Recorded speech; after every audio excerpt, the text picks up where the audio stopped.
किसी जंगल में एक बहुत बड़ा तालाब था। तालाब के पास एक बागीचा था जिसमें अनेक प्रकार के पेड़ पौधे लगे थे।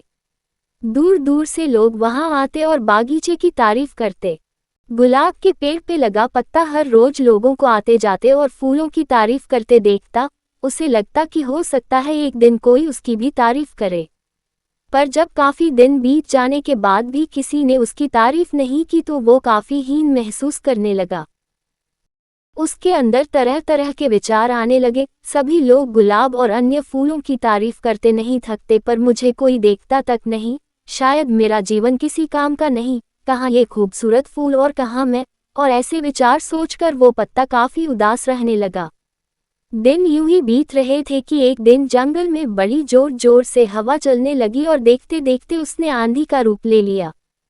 बागीचे के पेड़ पौधे तहस नहस होने लगे। देखते देखते सभी फूल जमीन पर गिरकर निढाल हो गए। पत्ता भी अपनी शाखा से अलग हो गया और उड़ते उड़ते तालाब में जा गिरा। पत्ते ने देखा कि उससे कुछ ही दूर पर कहीं से एक चींटी हवा के झोंकों की वजह से तालाब में आ गिरी थी और अपनी जान बचाने के लिए संघर्ष कर रही थी।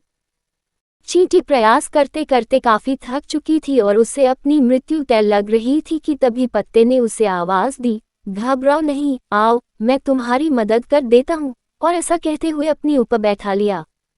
आंधी रुकते रुकते पत्ता तालाब के एक छोर पर पहुंच गया। चींटी किनारे पर पहुंचकर बहुत खुश हो गई और बोली, आपने आज मेरी जान बचाकर बहुत बड़ा उपकार किया है। सचमुच आप महान हैं, आपका बहुत बहुत धन्यवाद। उद्धरण चिन्ह। ये सुनकर पत्ता भावुक हो गया और बोला, धन्यवाद तो मुझे करना चाहिए, क्योंकि तुम्हारी वजह से आज पहली बार मेरा सामना मेरी काबिलियत से हुआ, जिससे मैं आज तक अनजान था। आज पहली बार मैंने अपने जीवन के मकसद और अपनी ताकत को पहचान पाया हूँ।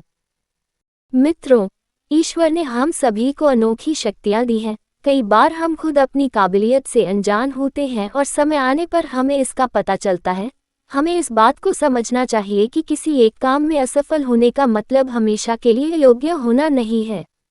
खुद की काबिलियत को पहचान कर आप वह काम कर सकते हैं जो आज तक किसी ने नहीं किया है।